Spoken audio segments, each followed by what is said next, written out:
بسم اللہ الرحمن الرحیم۔ پیارے دوستو، اللہ تعالیٰ سورہ بقرہ میں فرماتے ہیں کہ نیچے چلے جاؤ، یعنی دنیا میں چلے جاؤ اور میری طرف سے جو ہدایت آئے گی اس پہ عمل کرنا،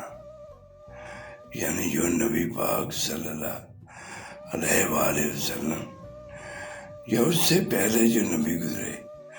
ان کو جو وحی آتی تھی، تو اللہ نے یہی حکم دیا کہ میری ہدایت پہ جو عمل کرے گا وہ کامیاب ہوگا، یعنی دنیا میں چلو پھرو، کاروبار کرو،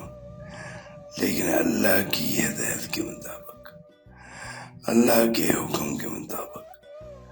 کیونکہ دنیا اس کی ہے، ہم اسی کے ہیں، اسی میں ہماری کامیابی ہے۔